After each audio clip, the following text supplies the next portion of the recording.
lot of good times together, and I guess I knew Elvis pretty well, about as well as anybody, and kind of hard to talk with that jet in the background. There are nights in the history of music that everybody remembers and nobody fully understands. Nights where something happened on a stage that went so far beyond performance that the word performance stops being adequate. Nights where two forces met in a single room and the collision between them produced something that the people who witnessed it spent the rest of their lives trying to describe accurately and never quite managed. This was one of those nights, and the man who made it that way did not do it by accident. He did it with the cold, blazing, completely deliberate precision of someone who had been waiting for exactly this opportunity for a very long time. Jerry Lee Lewis arrived at that venue the way he arrived everywhere. Like weather.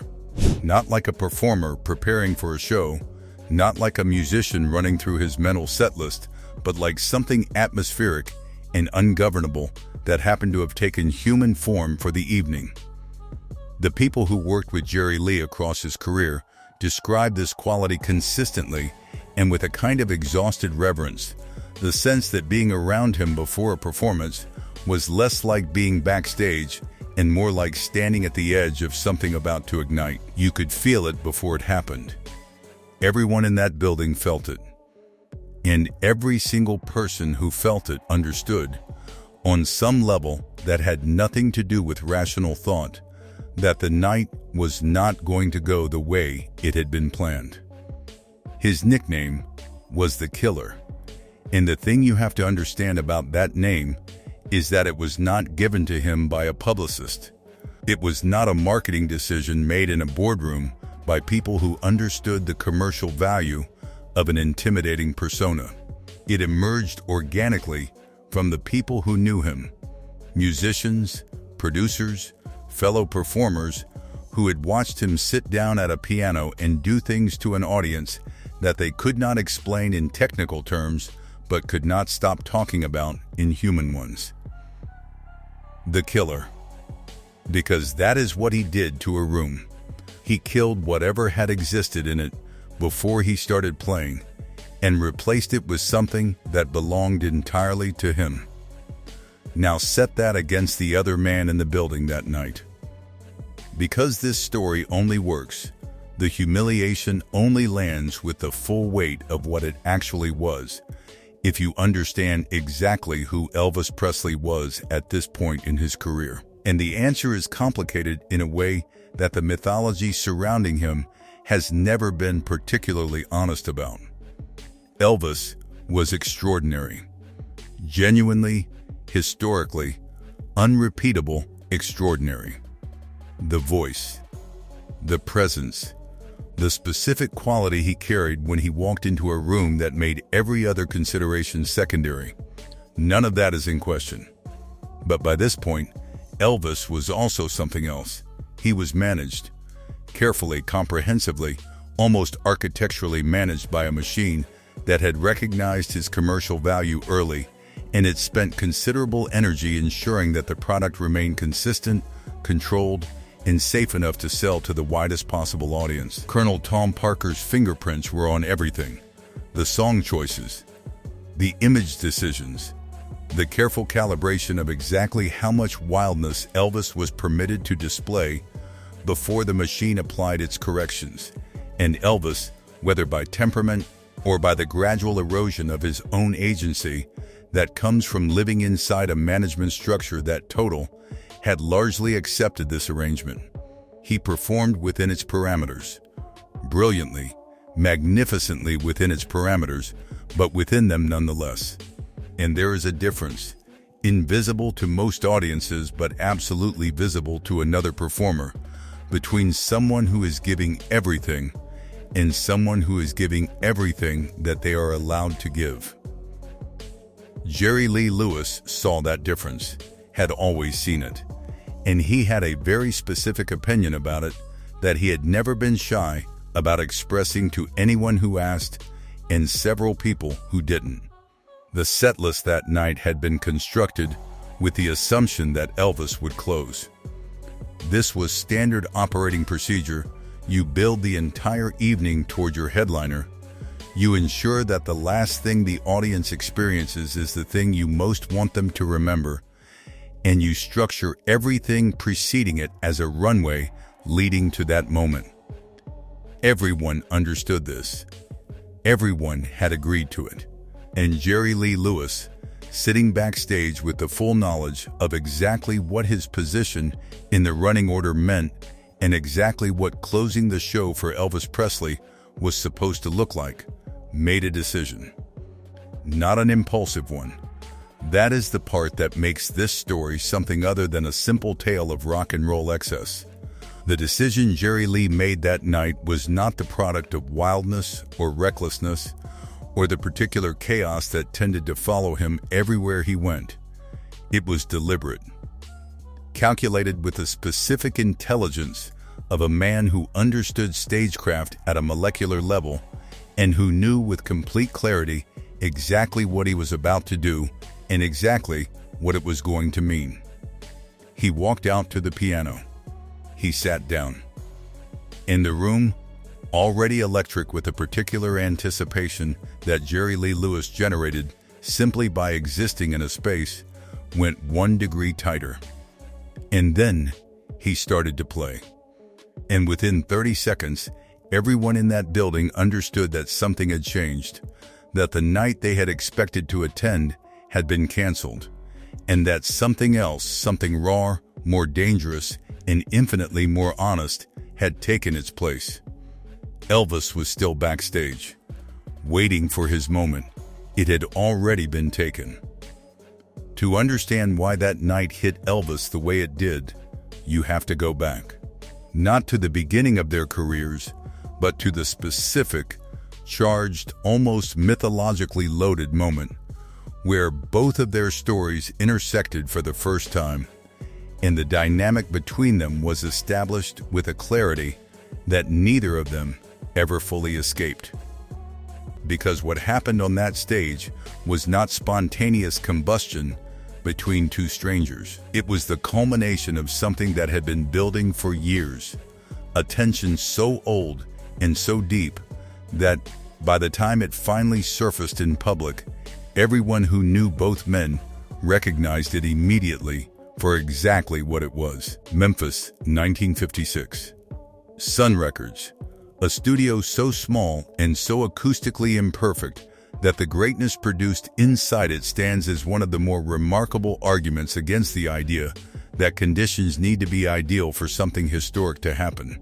Sam Phillips had already discovered Elvis by then, had already watched him transform from a nervous kid who paid for his own studio time into something that the music industry had no existing category for. And into this same orbit, Phillips introduced Jerry Lee Lewis, a piano player from Faraday, Louisiana, who arrived at Sun with the specific, unignorable energy of someone who has spent their entire life in a small place knowing, with a certainty that bordered on religious conviction, that they were built for something larger.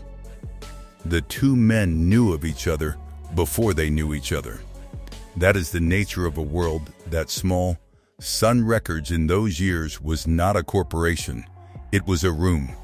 And the room had a specific social ecosystem in which everyone was aware of everyone else's talent, and everyone was performing a constant, mostly unspoken calculation about where they stood relative to everyone around them. Elvis was already ascending by the time Jerry Lee arrived. The records were selling. The name was spreading. The machine that would eventually consume Elvis entirely was already in its early construction phases, and its momentum was visible to everyone paying attention. Jerry Lee paid attention. And what he saw produced in him a response that was not simple jealousy, though jealousy was certainly present, but something more complex and more durable. It was a competitive assessment, a professional evaluation made by a man who had spent his entire conscious life developing a relationship with musical talent that was almost theological in its intensity, arriving at a conclusion that he never revised and never stopped articulating for the rest of his life. He believed he was more gifted, not more famous. He understood the machine well enough to know that fame and gift were not the same currency. More gifted, more purely, dangerously, essentially musical. And the available evidence, examined honestly rather than through the lens of commercial success, does not make that belief easy to dismiss. Then came the afternoon that has been so thoroughly mythologized that the reality underneath it is almost impossible to excavate cleanly. December 4th, 1956. Elvis came into Sun Studios while Carl Perkins was recording and Jerry Lee Lewis was playing piano on the session. Johnny Cash was there, and for a few hours, four of the most significant figures in the history of American music occupied the same room and played together, informally, joyfully, with the specific energy of people who are genuinely gifted and genuinely young and genuinely unaware that they are in the middle of something that people will be writing about for the next 70 years.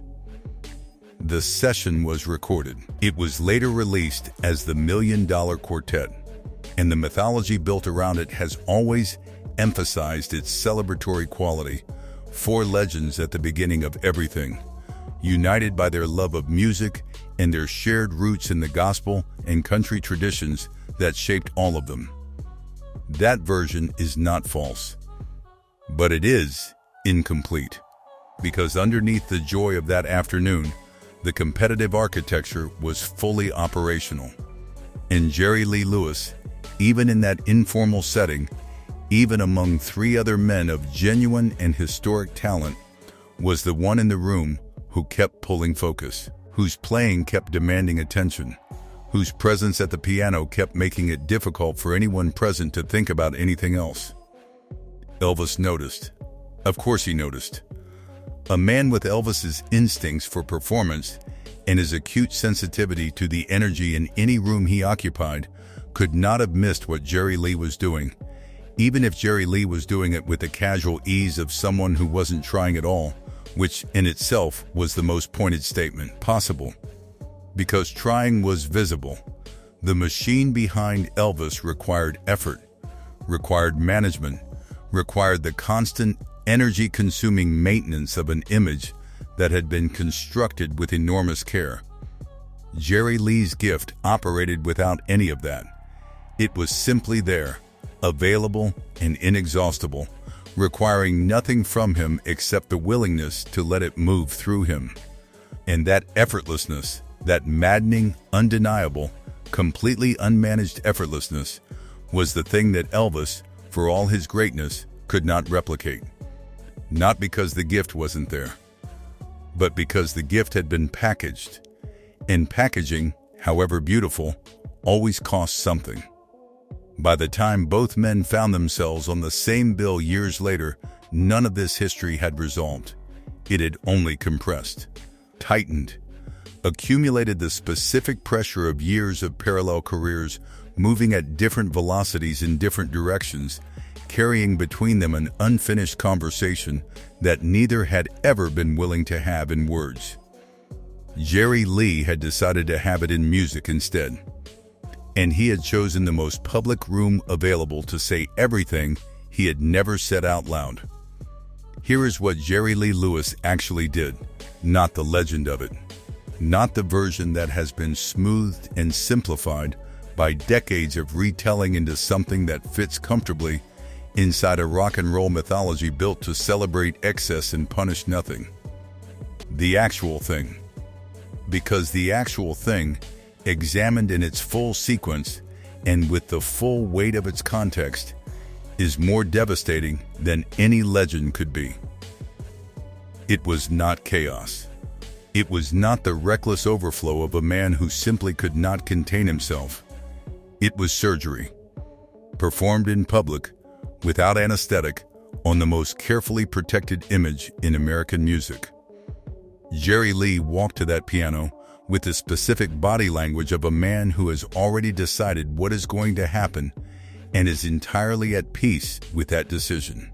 People who were present that night have described it in terms that are remarkably consistent across different accounts given at different times by people with no particular reason to coordinate their recollections. They describe a quality of deliberateness, of intention so clear it was almost visible. He was not warming up. He was not settling in. He sat down the way a man sits down to finish something that has been left unfinished for too long.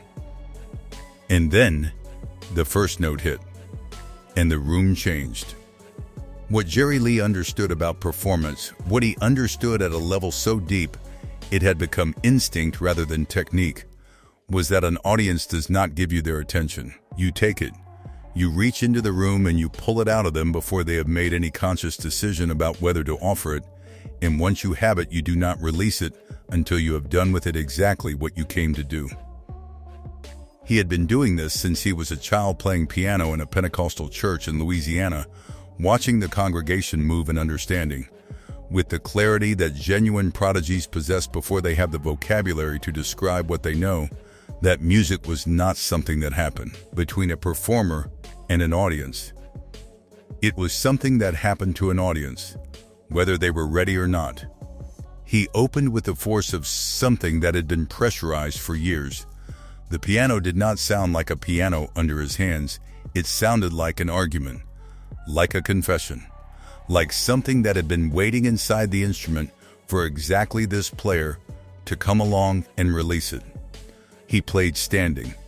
He played with his left hand, doing things that trained pianists will tell you are technically improbable and that Jerry Lee Lewis did as naturally as breathing.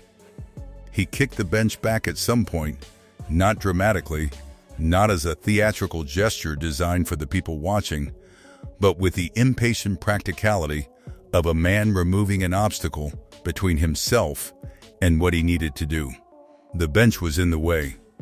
The bench was gone. The audience, which had arrived that night in the comfortable expectation of a well-structured evening building toward a known and beloved conclusion, was no longer an audience in any conventional sense. They had been converted into something else. Participants in something they had not signed up for and could not exit. The energy in the room had been seized and redirected by a single human being at a piano, and the direction it was moving was not toward a pleasant shared experience. It was toward a reckoning. And here is where the deliberateness of it becomes impossible to dismiss as coincidence or competitive instinct operating below the level of conscious thought. Jerry Lee knew the running order. He knew that Elvis was closing. He knew that every decision he made on that stage, every escalation, every moment of controlled abandon, every bar of music played at a level that made the concept of following him feel not just difficult but structurally absurd, was a direct communication addressed to one specific person. The communication was not subtle. It was not coded. It was the clearest possible statement of a position he had held for years, delivered in the only language he trusted to carry its full weight. The people watching from the wings described what they saw with the careful, slightly stunned language of witnesses to something they are still processing. Musicians who had played with both men. Industry people who understood exactly what was happening and understood it in real time, which is rarer than you might think. They described the quality of Jerry Lee's playing that night as something outside their normal critical vocabulary. Not better than usual, but different in a way that had nothing to do with technique and everything to do with intention. He was not performing for the audience. He was performing at Elvis. Every note was aimed. Every escalation was a sentence in an argument that only one person in the building was meant to fully understand. And then it ended. And Jerry Lee Lewis stood up from that piano, not with the breathless relief of a performer who has given everything, but with the composed stillness of a man who has said what he came to say and is satisfied that it landed, and he looked toward the wings. The accounts of what happened in that look are consistent enough across enough independent sources to be treated as something close to fact. It was not triumphant. It was not cruel in the theatrical sense. It was simply honest. The look of a man who has just proven something he already knew and is acknowledging, without particular celebration, that the proof is now complete. Elvis had to follow that, and every single person in that building knew, before Elvis took a single step toward the stage, that something had already been decided. The show ended. The audience filed out into the night, carrying something they had not arrived with, the specific, unsettling residue of having witnessed something that exceeded the category they had come prepared to experience.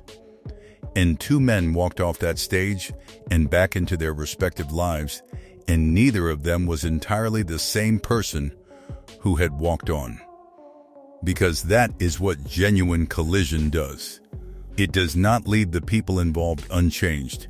It reveals something about both of them, to both of them, that cannot be unseen once it has been shown. And what was revealed that night, in the space between Jerry Lee's performance and Elvis's response to it, was something that both men would spend the rest of their careers circling without ever fully resolving. Start with Jerry Lee, because the story of what winning cost him is one of the most genuinely tragic narratives in the history of American music, and it is almost never told with the honesty it deserves. Jerry Lee Lewis walked off that stage having done exactly what he came to do. He had demonstrated, in the most public and irreversible way available to him, that the thing separating him from Elvis Presley was not talent, was not gift, was not the raw, essential musical force that makes certain performers not just successful but necessary. What separated them was the machine, the management, the carefully constructed commercial apparatus that had taken Elvis's gift and packaged it for maximum reach, and in doing so had made it simultaneously more accessible and less dangerous. Jerry Lee had no such machine, refused one consistently and sometimes spectacularly across his entire career. And on that particular night, in that particular room, that refusal looked like freedom. But freedom, in the music industry of that era, had a price that Jerry Lee was already beginning to pay and would continue paying for decades. Within a year of that night, his career detonated. Not because his talent had diminished. The talent never diminished, not once, not for a single day across a lifetime of performing that stretched well into his 80s.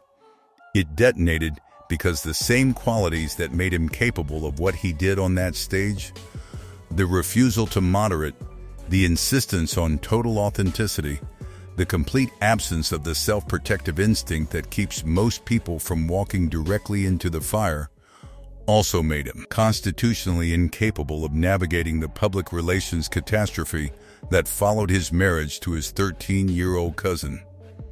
The industry that had been prepared to make him the biggest name in rock and roll closed its doors.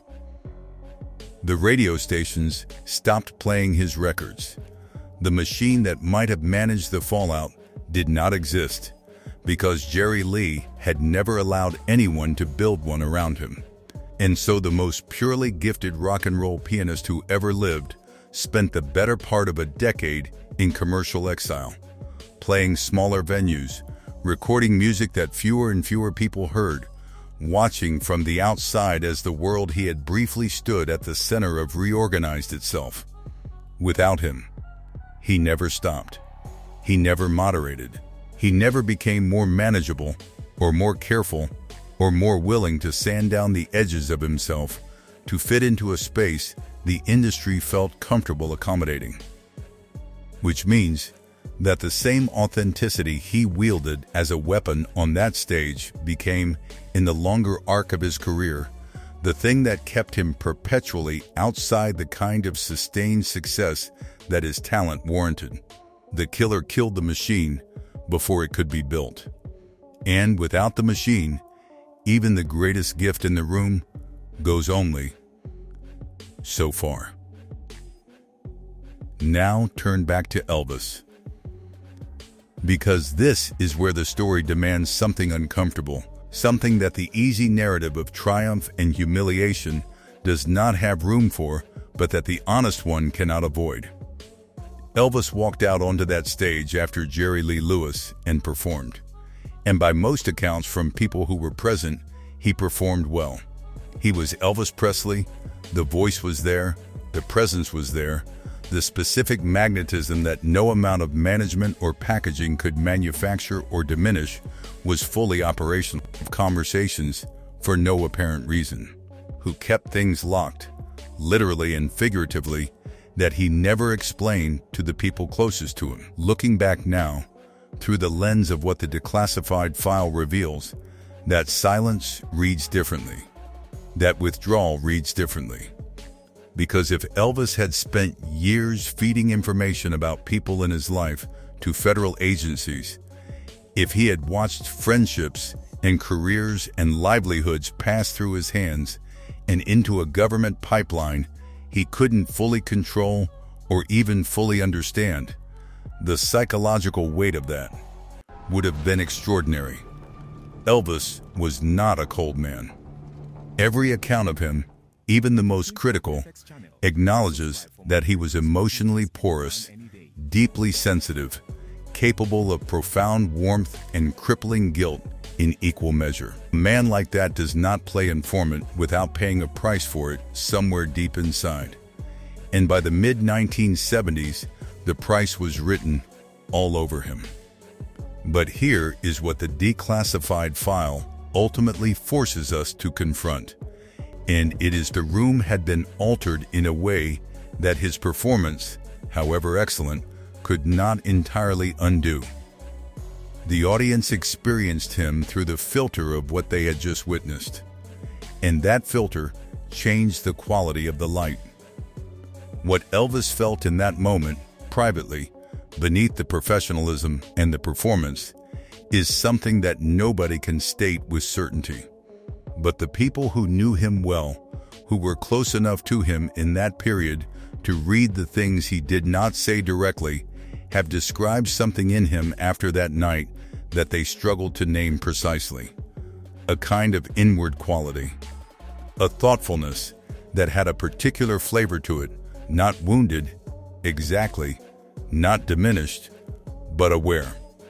As if something had been confirmed that he had been trying not to think about too directly. Jerry Lee had not told Elvis anything he did not already know on some level. But he had said it out loud, in public, in front of everyone. And there is a specific kind of reckoning that comes from having your private awareness made into public fact by someone with the talent and the audacity to do it without apology. Because what Jerry Lee showed Elvis that night was not that Elvis was less gifted. It was that the gift was being lived differently. That somewhere between the first Sun Records session and the career that Parker had built, something essential had been exchanged for something commercial. And the exchange rate, examined honestly in the light that Jerry Lee's performance threw onto it, was not what it had appeared to be in the moment the deal was made. Elvis knew it. He had always known it. But knowing something privately and having it demonstrated publicly are two entirely different experiences. And only one of them changes you. Both men carried that night forward into careers that looked nothing like each other and ended in ways that neither of them would have chosen. Jerry Lee burned freely and paid for the freedom in ways that were real and lasting and never fully recovered from. Elvis burned inside a container built by other people and paid for the containment in ways that were quieter and slower and ultimately just as total. Two answers to the same impossible question. Two versions of what happens when a gift that size meets a world that cannot hold it without also trying to own it. Neither of them won. But the night belonged to the killer. and everyone who was there knew it, including the king. Two of the greatest to ever do it, and the night they shared the same stage ended with only one of them walking away unchanged. If this story hit differently than you expected, drop a comment and tell me why. Subscribe if you want more stories that go where the mythology doesn't.